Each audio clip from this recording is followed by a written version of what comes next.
Bueno, buenas tardes a todos. Gracias por acompañarnos en esta nublada tarde de sábado.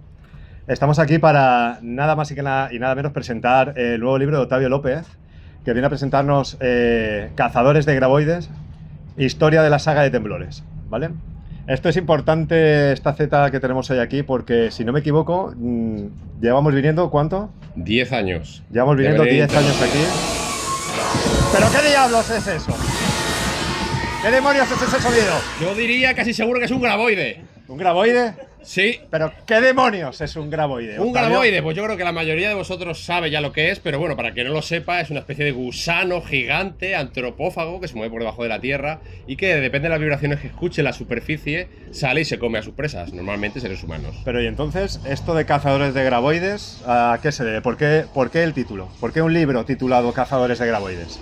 Pues principalmente porque hay una serie de personajes. Los primeros fueron Valentin McKee y Herb Bassett, son los protagonistas de la primera película de Temblores, de 1990, y luego eso cambia un poco, ¿no? Pero digamos que es un libro centrado en esa figura, en la figura del cazador de graboides, ese personaje que se encarga de hacer frente a cada una de estas criaturas. Y bueno, yo creo que, no sé si los que estamos aquí ha visto más de la primera película de Temblores. Todos sabemos que el principal protagonista ya no son los de la primera película, sino es ni más ni menos que Bart Gummer, ¿verdad? Eso es. Bart Gummer se transformó a partir de la segunda película y tercera en el auténtico protagonista, en el alma de la franquicia, protagonizando nada más y nada menos que, bueno, 7 películas, que tenía la primera aparición en la primera, y una serie de televisión de 13 episodios. Michael Gross es el actor que encarna a Bart Gummer, ¿verdad? Eso es. Tenemos en el libro mucha información que ha facilitado Michael Gross, y si podéis seguir las redes... ¿Pero qué demonios? ¡Si tenemos a Bart Gummer con nosotros! ¡El auténtico! Un aplauso fuerte.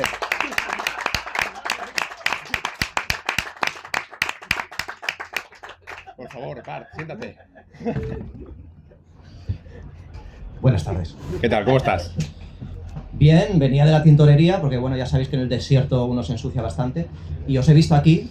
Yo pues entro a ver qué pasa. Fenomenal. Qué detalle venir a saludarnos.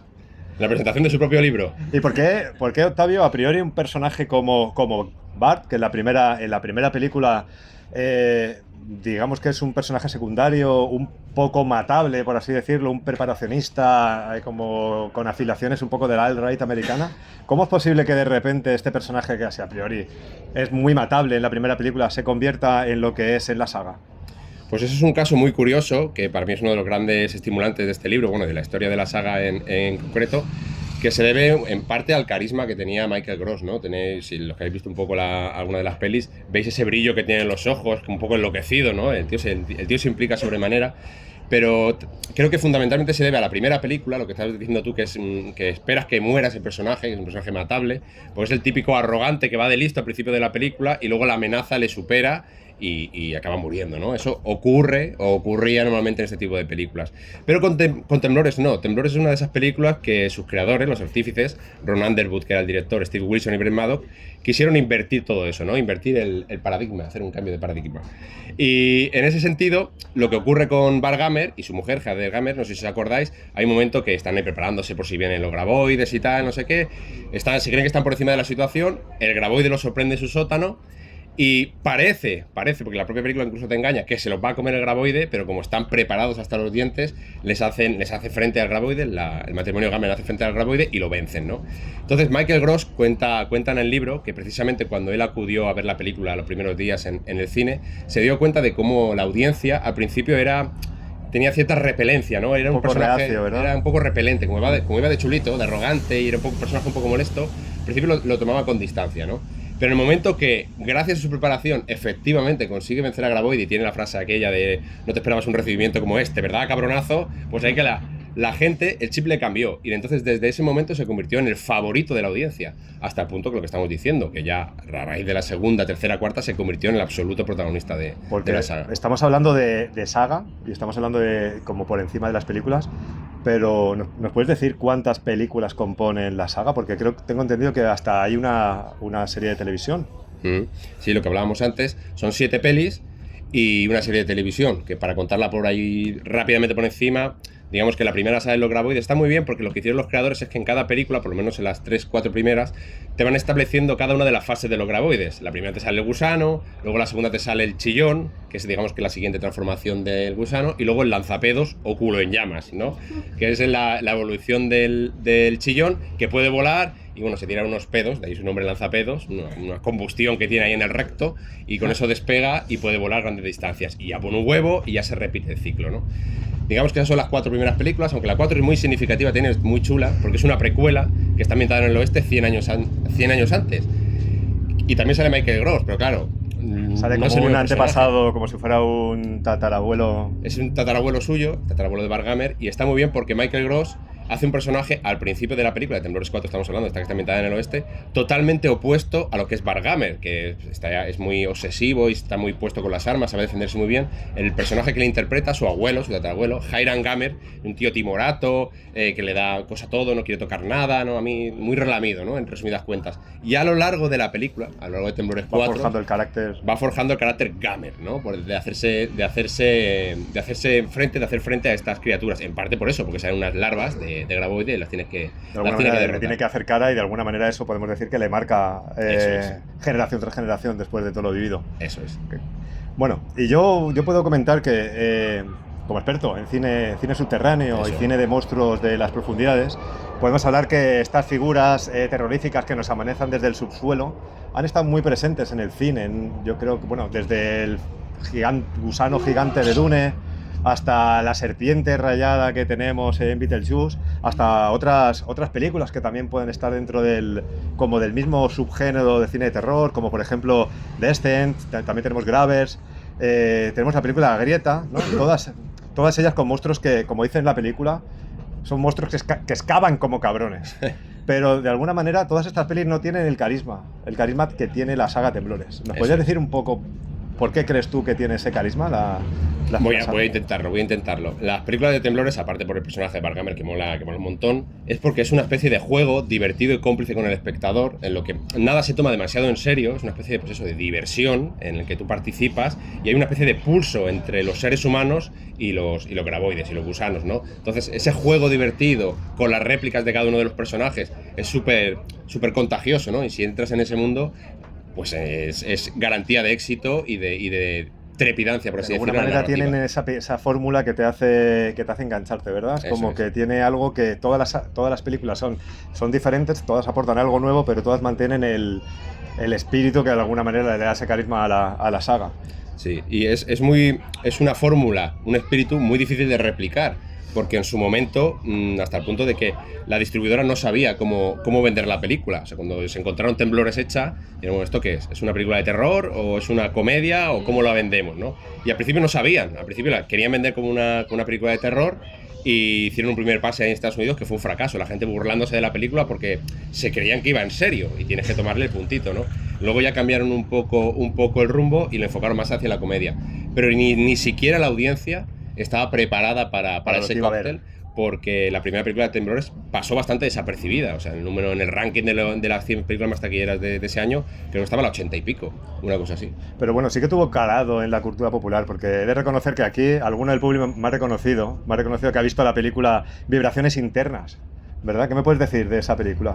Pues Vibraciones Internas es una película porno que se hizo hace 20 años, una cosita así. Y en esencia sigue la misma trama que la original de Temblores. Pero con erótico resultado. Exacto. Con las concesiones a la cópula que todos podéis imaginar. De alguna manera esto demuestra un poco cómo caló esta película en la cultura popular. Porque si realmente tiene una versión porno, todos sabemos que si hay versión porno es porque de alguna manera todos de alguna manera reconocen la versión a la que hace referencia. En esa no trabajé yo. ¿Es posible que no se pudieron poner en contacto contigo? No lo recuerdo. Puede ser que en el búnker no te lleguen las notificaciones, estés fuera de cobertura. Bueno, de alguna manera demuestra el éxito, ¿no? Demuestra la popularidad, ¿verdad que sí, mi querido Octavio? Eso es, mi querido Enrique Muniesa. Y al principio fue complicado, como digo, porque en el cine no terminó de cuajar, pero como suele pasar en estas cosas, como le pasó a Critters y a otras tantas películas, encontraron en el videoclub su paraíso, su vergel, ¿no? La importancia del VHS en este momento Eso y es. los videoclubs. Que solo con la portada, ¿no? La portada es muy curiosa esta de Temblores, porque a mí recuerdo que lo que hablábamos de la extraña fórmula que tiene, yo me acuerdo de ver pues ese cartel que todos recordáis, que sale un poco parecido a este, que sale la boca del graboide, bueno, realmente es la boca de la lengua interna del graboide, pero bueno, da igual. Con los dientes muy afilados, yo me acuerdo de verla de pequeño y me parecía terrorífico. O sea, yo pensaba, esto es de terror supremo. Y luego te pones a ver la película y no es así, ¿no? Pero en el videoclub sí que el resto de la gente sí que empezó a hacerse con ella y dice, hostia, este Temblores está muy bien.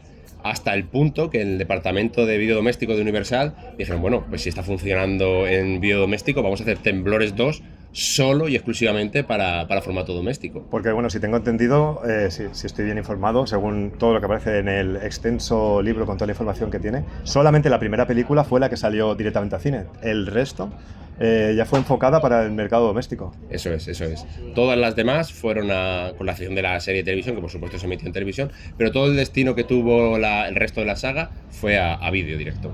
¿Crees tú que eso pudo hacer que Kevin Bacon no participara en el resto de la saga? Porque me llama la atención que en esa primera película sí que apareciera y tuviese un relativo éxito, pero a partir de la segunda, ya directamente Kevin Bacon sale un poquito de escena, pero sí que permanece... ¿cómo se llama? Fred Ward. Fred, exactamente, sí que permanece en la segunda película, pero poco a poco vamos viendo que va cogiendo mucho protagonismo Bart Gummer.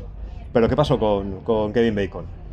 Pues la historia es muy curiosa, muy irónica también, porque a pesar de que ahora todos tenemos vinculado Temblores con Kevin Bacon y es unos personajes que él más quiere o más recuerda y todo eso, en su momento no fue así. En su momento él estaba pasando una especie de crisis en su carrera y de hecho fue como la cúspide de lo que él consideraba su fracaso. Decía, madre mía, estoy haciendo una película de gusanos subterráneos, esto es lo peor que puedo hacer, ¿no? Y durante años estuvo un poco repudiando la película, hasta que el paso del tiempo le fue demostrando que pues, es una de sus mejores películas, Temblores, mal le pesara entonces. Hasta el punto de que, un poco por eso, por la reticencia a volver, también lo que hemos comentado de que el destino a vídeo doméstico que tenía en la película, pues dijo, mira, yo no voy a participar. También le pasó un poco a la intérprete de su mujer, a Heather Gummer, que era Reba McEntire, la cantante de country, solo hizo la primera y tampoco hizo la segunda. ¿Qué pasó? Con esas ausencias, en parte consiguió también que Michael Gross sobresaliese. Al no estar Kevin Bacon, no estar Reba McEntire, fue cogiendo más peso él, ¿no? Le fueron dando incluso frases de esos dos personajes al propio Bart Gummer, ¿no? Y eso fue su ascenso también. Luego, lo que es curioso, lo que estamos diciendo, que cuando pasó el tiempo, Kevin Bacon dijo, bueno, pues esa de Temblores no estaba tan mal. Se quiso subir al carro del éxito, ¿no? Después de todas estas películas, de alguna manera, al haber visto la trayectoria que tenían, Kevin Bacon, el maldito Kevin Bacon, se quiere subir al carro de todo el trabajo que había estado haciendo Michael Gross por su cuenta, haciendo película tras película, y ¿qué pretendía? ¿Qué quiso hacer Kevin Bacon para subirse al carro? Que no quede aquí como que no nos gusta Kevin Bacon, que nos gusta mucho, ¿eh? Nos gusta mucho más Bart Gummer, obviamente. Sí que es cierto que eso, intentó volver después, hace en 2016-2017, a hacer su propia serie de Temblores. O sea, ya habían hecho la serie de televisión de 13 episodios, Michael Gross estaba haciendo Temblores 6, y Kevin Bacon empezó a montar su propia serie, ¿no? Con Blumhouse, los que han hecho las últimas de Halloween, por ejemplo, y hicieron rodar un episodio piloto, que es uno de los libros, yo creo que más ricos que tiene, de los capítulos que más ricos tiene el libro, porque no hay apenas información en internet y hemos podido entrevistar a sus artífices para. Tú lo lograste, ¿no? Llegaste a entrevistar al guionista del. Sí, a Andrew Miller, el guionista, y al director, que es Vincenzo Natali, el director de Cube y Splice, Experimento Mortal, que vamos, una película un poco loca, pero también determinante para que rodara la de. Ese episodio no ha salido, no ha visto la luz, ¿no? Solamente lo ha visto los gerifaltes de Hollywood y poco Eso más. Solo los de Blumhouse y los de Universal. Y el tráiler que hay en internet, lo único que se puede ver de eso. Y para Michael Gross también supuso un poco, imaginad vosotros que estáis 25 años que llevaba el hombre haciendo las películas y de repente os enteráis de que Kevin Bacon por su cuenta está haciendo su propia serie, ¿no? Pues el Michael Gross se quedó así un poco diciendo, ¿qué me he perdido aquí? Ni siquiera me han contado conmigo, ¿no? Que yo siempre he dicho que sí a todo, para esto ni siquiera me han contactado, no me han dicho nada. Pues él había desarrollado también una sensación de propiedad, de responsabilidad también con la franquicia, ¿no? Y de alguna manera podemos decir que en esa pelea que mantuvo con el episodio piloto salió victorioso, ¿no? Por así decirlo, porque él siguió con las películas, pero la serie no vio la luz. Entonces, un poquito la serie, tú, con toda esta información que has estado recogiendo, ¿nos podrías decir un poquito en qué se ambienta esa serie que años después intenta hacer Kevin Bacon? Sí, la serie fundamentalmente trataba de cómo el personaje de Kevin Bacon no había podido lidiar bien con el fracaso o la sombra del fracaso después de esa aventura de Graboides, ¿no? De la primera del 1990. Entonces estaba ahí como presumiendo de que era un héroe americano y tal, pero realmente ya nadie se acordaba de él. Había montado un parque allí en Una vieja gloria. Una vieja gloria caída. Había montado un parque en Perfection porque estaba que se caía a trozos, y de hecho tenía problemas también con su hija a resultas del matrimonio con Rhonda, la chica de la primera película. Digamos que su vida era un poco fracaso, ¿no? Pero vuelven a aparecer los graboides. Al principio nadie le cree, y de hecho hay gente que incluso dudaba de la existencia de los graboides. Eso es mentira, eso no ha pasado nunca, ¿no? Habían pasado ya 30 años. Un poco como leyenda urbana, ¿no? Que nadie le acaba de creer, él decía que sí que peleó. Eso es. Y entonces le tocaba, entre comillas, hacer frente a sus demonios y demostrarle al mundo que los graboides existían y que existen. Y luego habían configurado, solo rodaron el primer episodio, ¿vale? Pero habían configurado el resto de episodios para que, digamos que cada episodio fuera una cosa diferente. Uno a lo mejor tenían que ir a un laboratorio no sé dónde y era como Mad Max, Fury Road, ¿no? Tenían que ir con los coches por ahí para que no los pillaran los graboides. Otros tenían que atravesar una calle, todo el episodio era sin decir ni una palabra, ¿no? Tenían que estar callados, sin hacer ruido, para atravesar unas calles y atravesar el pueblo, ¿no? Pero aquello se quedó en dique seco. Realmente hubiese sido interesante una serie después de 20 años con todo lo que ha pasado. Hubiese sido interesante, es una lástima que al final no sería el proyecto.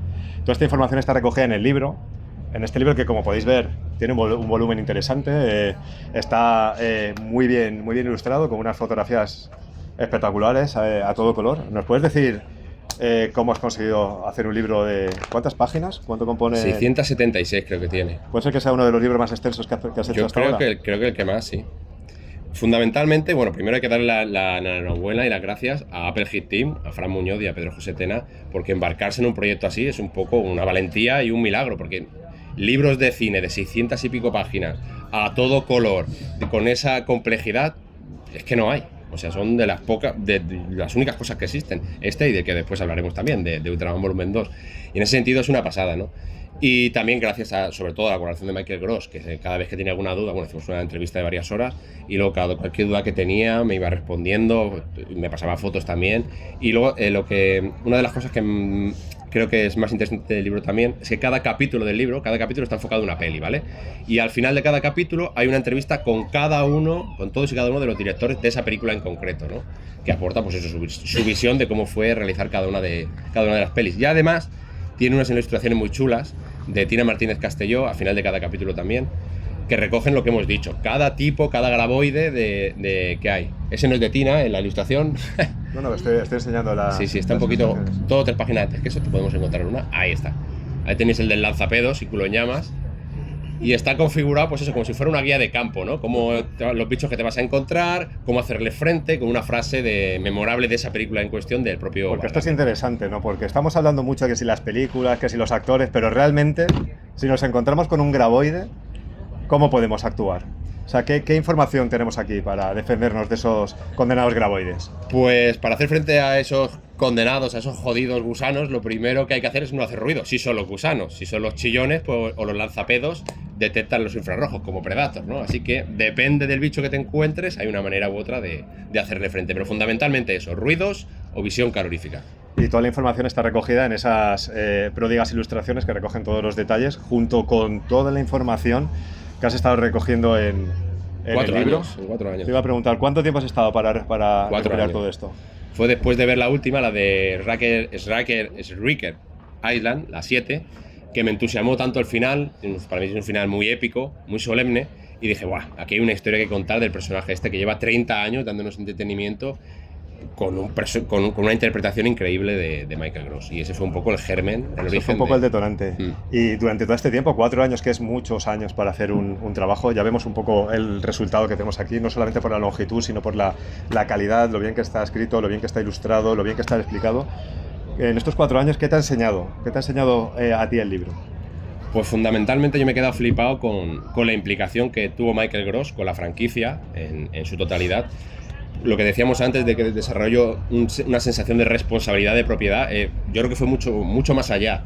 hasta el punto de que el hombre iba sufriendo lesiones. En cada película se iban agravando cada lesión que tenía, o se torcía un tobillo, o empezó Temblores 6 y se rompió los dientes. Llegó a trabajar con las costillas rotas. En la 5 se rompió las costillas, se las vendó y siguió rodando, ¿no? Para que veáis el grado de implicación. A lo mejor otra persona diría, ostras, pues hasta que no me cure no vuelvo. Pues el tío decía que no. Se atornillaba ahí y seguía rodando. Un poco de alguna manera cogió la gallardía de su personaje.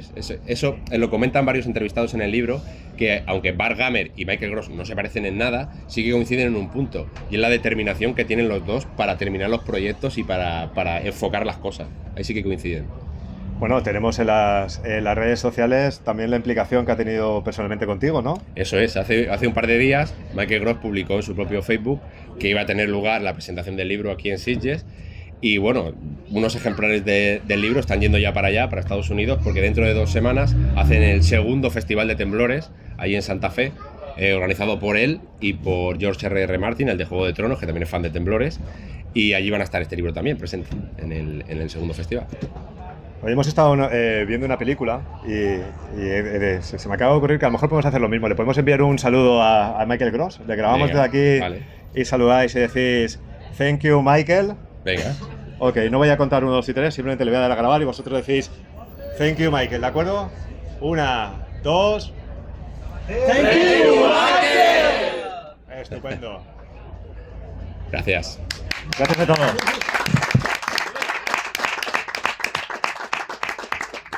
Bueno, hasta aquí la charla. ¿Alguien tiene alguna pregunta que quiera realizar al escritor caracterizado de hoy?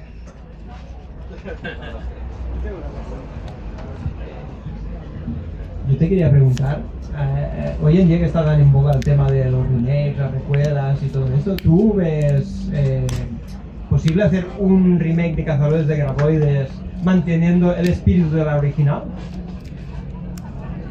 Pues es muy complicado. Es muy complicado porque creo que la única manera de que eso ocurriese sería contando con la implicación sobre todo de Steve Wilson, que fue el hombre que tuvo la idea. Cuando era joven estaba ahí pasando por el desierto y comiéndose ahí un bocadillo encima de una piedra y dijo, ostras, ¿qué pasaría si hubiera unos bichos aquí, ¿no? Y no me dejaran bajar, y ahí surgió todo, ¿no? Y su compañero Brent Maddock fueron los que le dieron ese carisma a las 4 primeras películas, que son las que más contienen ese aura. La 5, la 6 y la 7 no están ellos implicados y se nota su ausencia, ¿no? Pasa también que hay una especie de limbo legal, los derechos de Temblor están en un limbo legal y ahora no se sabe muy bien quién puede hacerlo. Lo ideal, pienso yo, que volviesen a ellos y fueran ellos los que propulsasen otra vez ese remake, porque sin ellos creo que no saldría igual. Y de hecho, Temblores 8 estaba en marcha, se iba a hacer y ya era ya un remake. Se iban a hacer un remake, eso también está contado en el libro, lo cuenta también Michael Gross, que se enteró él de pasada, porque tampoco iban a contar con él.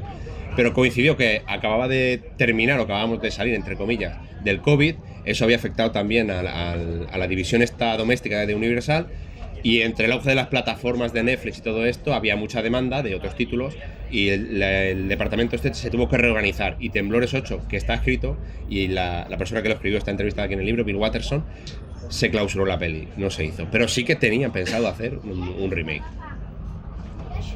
Yo quiero incidir un poco. Bueno, ¿tenemos otra pregunta? Yo quería preguntarle claro. ¿Para cuándo aquí?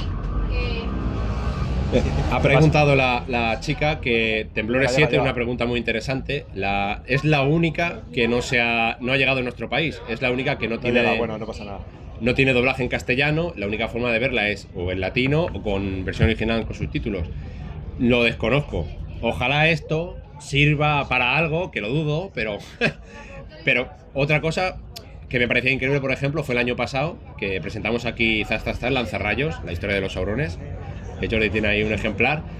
Y hubo un rebrote increíble de furor, entre comillas, por los saurones durante los meses siguientes, hasta el punto que se pudo reestrenar la película de los saurones en Terrassa con Viciana, ¿no? La primera vez que se estrenaba allí. ¿no? Pantalla grande. Sí, ya se había estrenado en su momento, pero nunca en Terrassa, en la ciudad de Viciana, ¿no? Y claro, 2 meses después de estar aquí presentando el libro, que vino el propio Viciana, estábamos allí con 300, 400 personas en un cine viendo a Poti Poti y Gallofa. Dije, pues mira, estas cosas pasan a veces, ¿no? O sea, me gustaría decirte que pronto, pero realmente no lo sé. Porque llevamos desde 2020, finales de 2020, que llegó a los videoclubs y a las plataformas y todo esto, que no tenemos noticias. Entonces, ¿alguna pregunta más? Yo, si no hay ninguna pregunta, a mí me gustaría que comentaras un poco la dupla de actores participaron también en Cube, de qué manera interactuaron y cómo intentaron formar parte de la serie. Sí, bueno, como hemos dicho, el episodio piloto de Blumhouse estaba dirigido por Andrew Miller y por Vincenzo Natali, o sea, escrito por Andrew Miller y dirigido por Vincenzo Natali. Andrew Miller, si os acordáis, es el personaje poco spoiler, pero creo que todo lo habréis visto. ¿Salía en Cube? En Cube, el único protagonista de la película, al final, que el único que queda vivo, es ese Andrew Miller, ¿no? Y digamos que tiene una sensibilidad especial con Vincenzo Natali, se entiende muy bien, ¿no? Y llegó a un punto que él había escrito el guión, pero en Blumhouse no sabían a qué director contratar, ¿no? Y Andrew Miller, pues claro, dijo, pero chicos, si tienes aquí a Vincenzo Natali, que es un especialista en cine de monstruos, ¿no? Es que no sé si Vincenzo Natali es la persona adecuada, e incluso Kevin Bacon dudaba, ¿no? O sea, no sé si ese hombre lo podrá hacer, ¿no? Dice, mira, mírate Splice, Experimento Mortal, que es una película un poco macabra, un poco rara la peli, no sé si la habéis visto todos. Un poco siniestro, que hacen un experimento genético. Hace un experimento, sale un bicharraco y luego el bicharraco copula, hoy la palabra de hoy es copula, con la propia madre. O sea, con un humano. Esa es una cosa un poco bizarra, pero cargada de humor negro, ¿no? Y Kevin Bacon vio eso y dijo, pues sí, vamos a contratar a Vincenzo Natali. Y salvo aquel ejecutivo que vio la película y no dio dinero para hacer el resto de la serie, los demás estaban encantados por cómo había quedado. O sea, que se ve que tenía el puntito ese de humor negro que tienen todas las películas. Hay un capítulo de la serie esta de Guillermo del Toro, ¿cómo se llama? Señor Gamer. El gabinete de... ¿Es el gabinete de las curiosidades? Sí, ese. Que son de las ratas, no sé si habéis visto la serie esa, hay un episodio de las ratas que es chulísimo. Que están haciendo un agujero.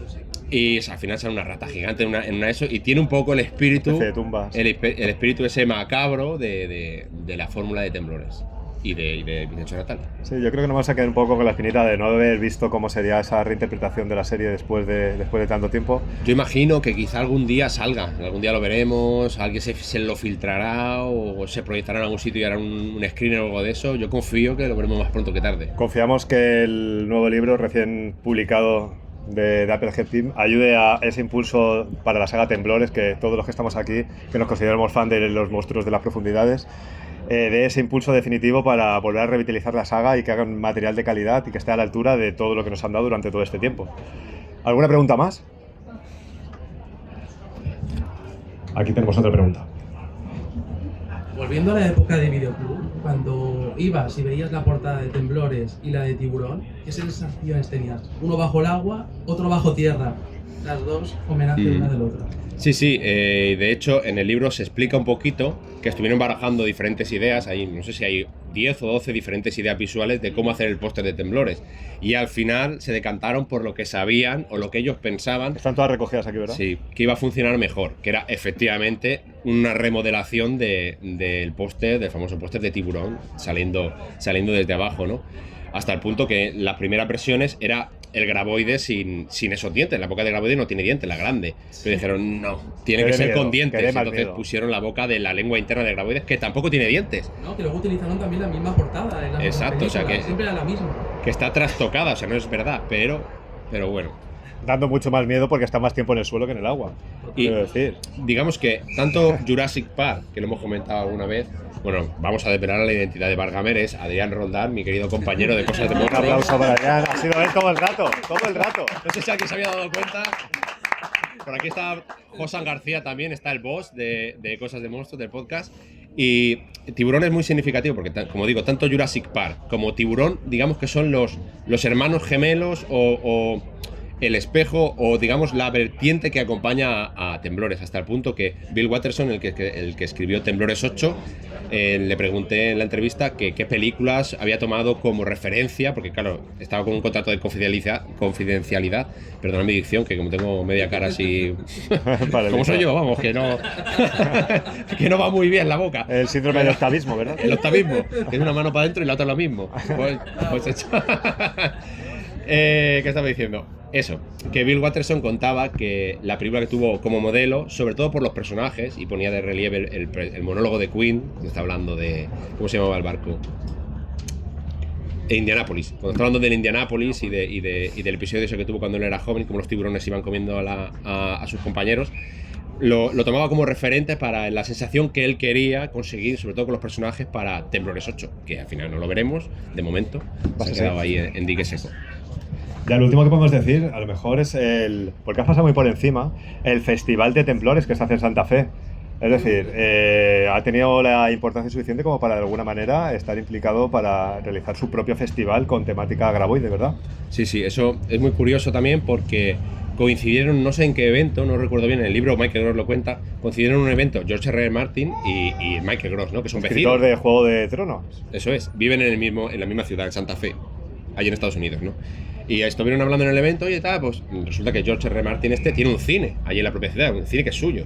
Y dice, pues a mí es que me encanta Temblores, pues vamos a proyectar la primera, ¿no? Como homenaje, venga, va, y proyectaron la primera. Y el George Martin se quedó así y dice, oye, ¿por qué no cogemos y proyectamos las 7? Hacemos un maratón y tal. Y Michael dijo, pues venga, Michael Gross que se apunta a todo. O sea, todo lo que tenga que... Dices Temblores y se abre una puerta y aparece Michael Gross. Hay algo que le tiembla en su interior. Le encanta, es lo que decimos. Ha desarrollado una sensación como que... Bueno, y de hecho, las novedades, las últimas novedades cuando anunciaban Temblores 6, las daba Michael Gross, no era Universal ni nada. Decía Michael Gross, me complace anunciaros que Temblores 6 verá la luz dentro de un año, ¿no? O sea, era el portavoz oficial de eso. Pues bueno, el primer Temblores Fest, que se hizo el año pasado, funcionó muy bien, y este año han dicho, vamos a hacerlo todavía más a lo grande, y han contratado, ¿no? Han invitado todavía a más personas de las que participaron en la saga, y como digo, se hace en 2 semanas, al final, en la última semana. Para este no llegamos. Esperamos que para el año que viene nos acaben llamando para presentar el libro. Esperamos que sí. Confiamos en que sí, yo creo que todo pasará al final y al final estaremos presentes para presentar el último libro de Octavio López, Cazador de Graboides, Historia de la saga Temblores, editado por Apple Team. Si nadie tiene nada más que decir, podemos dar por concluida la charla. Agradeceros a todos vuestro tiempo, vuestras preguntas, vuestra atención y sobre todo el fuerte aplauso que vamos a dedicar a Octavio López. Yo te quería agradecer a ti, Enrique, que como has dicho, llevamos 10 años aquí. Humilde experto en cine subterráneo. Sí. Y con este aparato locomotor, que es lo que hemos hablado, que esto es lo que nos impulsa en parte a venir todos los años aquí a Sitges a presentar el correspondiente libro. Y para mí pues es un honor y una pasada estar aquí otra vez. 10 añitos, amigos. 10 años después. Ininterrumpidos. Así que muchas gracias, Enrique. Muchas gracias, Adrián, por tu generosidad y por este atraco a mano armada que te hemos hecho en el partido. Buen atraco, sí.